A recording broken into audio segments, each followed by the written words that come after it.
Assalamualaikum warahmatullahi wabarakatuh. Perkenalkan, nama saya Zulfan Effendi Hardianto. Saya adalah mahasiswa STEMIK Amik Riau, Prodi Teknik Informatika kelas 5A Malam. Baiklah, pada pertemuan kali ini saya akan menjelaskan atau mempresentasikan small project saya yang berjudul klasifikasi penjualan sepeda motor Honda menggunakan metode Nef Bias. Nah, apa itu Nef Bias? Jadi Nef Bias adalah peluang suatu kejadian yang akan terjadi berikutnya berdasarkan peluang sebelumnya.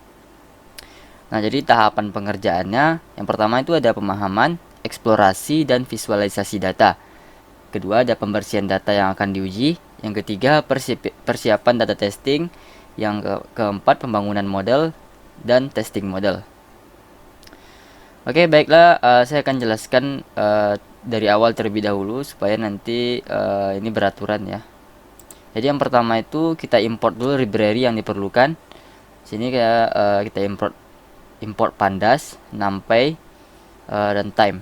Jadi pandas ini berfungsi untuk bekerja sebagai workbooknya, sedangkan numpy itu untuk numerik. Nah, selanjutnya kita runkan dulu. Oke, selanjutnya kita membaca data penjualan sepeda motor Hondanya. Ini diambil dari data format dalam Excelnya. Kita runkan. Oke, sekarang kita lihat datanya. Nah, jadi data penjualannya itu ada 526 data dan 12 kolom. Oke, selanjutnya kita runkan lagi. Kita akan menampilkan 5 data teratas. Nah, ini dia 5 data teratas. Jadi ada 12 kolom, 1, 2, 3, 4, 5, 6, 7, 8, 9, 10, 11, 12. Oke, selanjutnya kita akan tampilkan 5 data terakhir. Oke, ini 5 data terakhir. Ini dia. Nah, di sini ini tertulis 525, sedangkan di awal tadi 526. Nah, kenapa begitu? Karena tadi di data awalnya kita mulai dari 0. Makanya di sini tertulis 526. Nah, kalau kita mulai dari 1, maka otomatis ya pasti 526.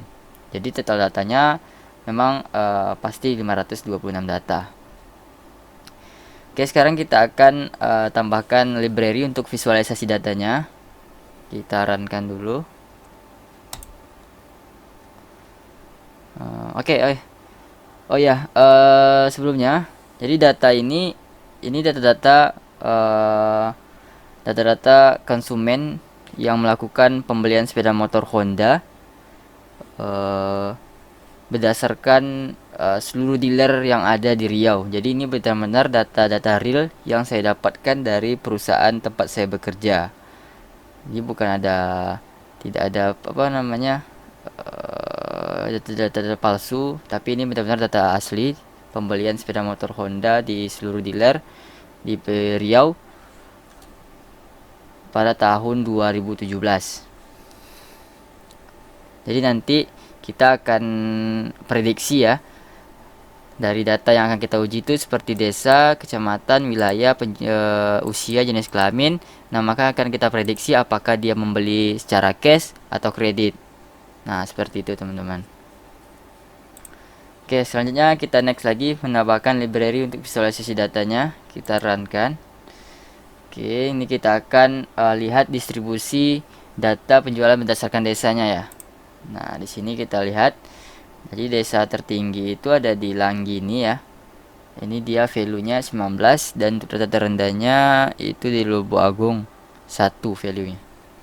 Selanjutnya kita akan lihat distribusi data penjualan berdasarkan kecamatannya. Kita lihat di sini berdasarkan kecamatan ini ada Kampar ya mendominasi 55 data, sedangkan di Kampar kiri itu cuma 1 value-nya. Sekarang data penjualan berdasarkan wilayah. Nah, jadi ini wilayahnya memang masih mendominasi ya, wilayah Kampar dengan value 326, sedangkan Pekanbaru cuma 200 orang. Oke, selanjutnya kita akan lihat distribusi data penjualan berdasarkan nama dealernya. Nah, jadi di dealer sini tertinggi itu ada di Sonic Motor ya. Sonic Motor ini berlokasi di Kampar, itu value-nya 123. Selanjutnya kita akan lihat atribut dari setiap data tadi. Nah, di sini kita lihat atributnya. Untuk ID sendiri dia menggunakan atributnya integer 64 bit. Terus nama dealer di objek, tanggal, the time, nama konsumen objek, nomor HP float 464, desa objek dan seterusnya. Nah, dari data beberapa kolom ini, beberapa kolom-kolom yang ada di data ini, kita hanya perlu mengambil 6 kolom saja yang akan kita uji nanti, yaitu desa, terus kecamatan, terus wilayah, usia, jenis kelamin, dan pembeliannya. Nah, selain dari 6 kolom ini, maka akan kita hapus. Kita hapus beberapa kolom yang tidak kita perlukan. Nah, sini ada fungsinya, yaitu drop data. Drop data kolom yang tidak diperlukan, yaitu ada ID. Selain yang 5 tadi, 6 tadi, ada ID, nama dealer, tanggal, nama konsumen, nomor HP-nya, penjualannya. Nah, sekarang kita akan jalankan dulu fungsinya. Oke, kita lihat ini data setelah kita hapus yang tidak kita perlukan. Nah, inilah dia. Oke, sebentar proses data kalau tidak diperlukan. Ini lagi running ya. Ini waktunya ada 10 tambah 5 berarti 15 detik. Oke, nah ini dia. Ini data yang telah kita hapus kolom-kolom yang tidak kita perlukan. Awalnya kan tadi ada tadi ada nomor HP, nama konsumen, ID, dan sekarang cuman kita ambil 6 kolom aja atau 6 field, yaitu desa, kecamatan, wilayah, usia, jenis kelamin, pembelian. Nah, yang kelima ini nanti yang kita akan jadikan variabel X-nya, yang akan kita jadikan sebagai data uji. Sementara yang ini untuk variabel Y, pembelian untuk variabel Y-nya, variabel dependennya. Oke, jadi kita lihat di sini, ini ada 526 data dengan 6 kolom. Nah, sekarang data-data ini akan kita cleaningkan, yaitu kita akan mengubah data yang formatnya teks tadi, kita akan ubah jadi numerik, karena untuk klasifikasi menggunakan fbias itu kita perlu mengubah format teks tadi menjadikan integer atau menjadi numerik. Nah, ini ada fungsinya nih, beberapa codingnya untuk mengubahnya ya. Kita lihat di sini, ini untuk wilayah Pekanbaru kita ubah jadi kodenya 1, Kampar kodenya 2. Kemudian di sini jenis kelamin untuk laki-laki kita kasih 1, perempuan 2. Terus di sini untuk pembeliannya, kalau cash kita kasih kode 1, kreditnya kita kasih kode 2. Untuk kecamatan dan segala macam seperti ini. Nah, kita jalankan dulu fungsinya. Oke, kita cleaning data ini ke perkiraan yang akan membutuhkan waktu, bentar kita hitung, 10 ada 55 detik. Nah, jadi sambil kita nunggu proses cleaning datanya, saya akan jelaskan dulu. Jadi adapun tujuan kita mengklasifikasi ini, tentunya nanti ini berguna ya untuk prediksi apakah konsumen kita ini, konsumen yang di pembelian di tahun 2017 ini, apakah dia di tahun ini akan membeli secara cash atau kredit. Nah, di situ kita diperlukan baik itu perusahaan maupun marketingnya. Karena kalau kita udah memprediksi, kita akan tahu langkah ke depannya, kita akan memberikan promo sesuai dengan pembeliannya yang sudah kita prediksi tadi.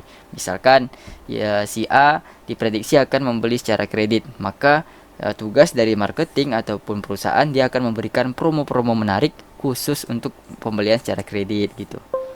Nah, sebaliknya kalau dia cash, kita kasih promo untuk cash gitu. Oke, ini cleaning datanya sudah selesai teman-teman. Jadi kita cek nih datanya setelah di cleaning, kita run kan.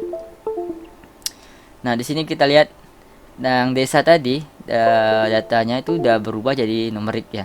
1, 2, 26, jenis kelamin, kemudian salah satu semuanya udah berubah jadi numerik. Kita lihat di sini masih tetap 526 data dan 6 kolom. Oke, sekarang kita akan lihat distribusi datanya setelah kita cleaning, khusus di bagian desanya ya. Kita cek. Oh sebentar, ini ada belum ditambahkan dulu, error ya. Bentar. Kita akan tambahkan fungsinya import dulu ya. Kita import ASEA born as SNS. Oke, kita running kan teman-teman. Nah, kita bismillah. Nah, ini distribusi data berdasarkan desa. Jadi ini kita ubah value-nya jadi formatnya jadi integer ya, numerik. Nah, ini dia distribusi grafiknya.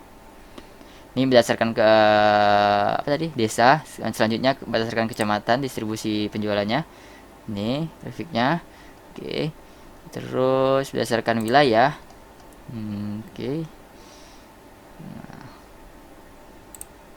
Nah, di sini akan kita concat ya, jadi biar kita gampang membaca datanya akan kita gabungkan. Nanti yang ID integernya gitu, jadi biar gampang ngebacanya kita concatkan. Nah, ini dia hasilnya. Nah, jadi saya kasihkan tadi itu dia pakai kode 1. Pulau Birandang itu pakai kode 2. Terus kita lihat ke Tapung Hilir dia pakai kode 3 gitu. Jadi kita di sini kita dapat lihat membandingkan sebelum diubah jadi numerik, dan ini setelah kita ubah, kita cleaning tadi menjadi numerik. Oke. Next, selanjutnya yaitu tahapan klasifikasi menggunakan nav bias. Yang pertama kita import dulu algoritma nav biasnya. Kita run kan ya, import library-nya. Kemudian kita import model yang akan kita gunakan. Di sini Gaussian ya modelnya. Oke, selanjutnya kita akan memuat data variabel independen ke dalam variabel X. Nah, yang saya jelasin tadi, di variabel X-nya itu tadi ada desa, kecamatan, wilayah, usia, jenis kelamin. Nah, ini variabel X, variabel data yang akan kita lakukan uji. Ini dia. Dari 526 dan 5 kolom. Selanjutnya kita akan lihat data dependen, yaitu data variabel pembelian secara cash atau kredit ke dalam variabel Y-nya. Cek ya. Nah, ini dia. Kalau untuk 1 ini tadi cash, kemudian 2 ini ada kredit. Nah, ini dia datanya. Ada di 526 data. Sekarang selanjutnya kita import library machine learning-nya. Import. Oke. Sekarang kita akan meload data X dan Y ke dalam data training dan juga data testnya. Kita run kan. Nah, ini akan kita lakukan training datanya. Nah, ini data yang sudah kita training. Jadi sebelum kita testing, data ini wajib kita trainingkan dulu atau kita latih namanya. Kita cek berapa nih datanya ya. Ini datanya 5. Kita cek dulu datanya ada berapa. Ini ada bentar. Kita coba masukin xtrain dot shape ya. Kita cek ya. Nah, ini datanya ada 420 data ya, data yang di training ada 420 data dan 5 kolom. Selanjutnya kita akan lihat Y trainnya, variabel Y yang kita training. Nah, ini dia. Ada berapa nih ya, kita cek lagi. Kita cek jumlahnya ada berapa ya. Kita masukin xtrain. Salah. Y train dot shape. Oke. Sekarang kita run kan. Nah, jadi sini 420 data juga untuk data training yang Y-nya. Nah, selanjutnya kita akan lakukan testing data dari data training tadi. Nah, kita jalankan fungsinya. Nah, ini dia data yang sudah kita testing tadi berdasarkan data variabel data training tadi. Kita jalankan. Kita lihat nih berapa jumlahnya ya. Ini berapa jumlah data testingnya kita lihat. Nah, nih data testingnya itu cuman 106 data dan variabel dan kolomnya itu ada 5. Oke, selanjutnya kita akan melakukan feed data dari data training tadi. Kita lakukan. Oke. Nah, selanjutnya kalau kita udah feed data trainingnya, maka langkah selanjutnya kita akan melakukan prediksi. Ya, kita akan lakukan prediksi dari data testing tadi. Nah, kita akan lakukan prediksi ya. Nah, ini dia prediksinya. Jadi yang desa 11, kecamatan 4, wilayah 2, usia 30, jenis kelamin 2, itu dia diprediksi akan membelikan pembelian secara kode 1, yaitu kode cash. Nah, dia akan melakukan diprediksi dia akan membeli sepeda motor secara cash gitu. Terus yang ini 51, 12, 2, 281 dia akan melakukan pembelian secara kredit. Itu seterusnya. Nah, selanjutnya kita akan lihat probabilitasnya, teman-teman. Jadi dari data 62 data ini, dari 2 kolom kita akan lihat probabilitas datanya. Oke. Kita jalankan fungsinya. Nah, ini dia probabilitas data dari data testingnya. Nah, ini kita lihat 0,5 ya untuk satu ini nih. Ini probabilitasnya 0,5, kemudian yang 2 ini probabilitasnya 0,4 dan seterusnya. Oke. Nah, oke, mungkin demikian penjelasan ataupun presentasi small project saya yang berjudul klasifikasi penjualan sepeda motor Honda menggunakan metode nav bias.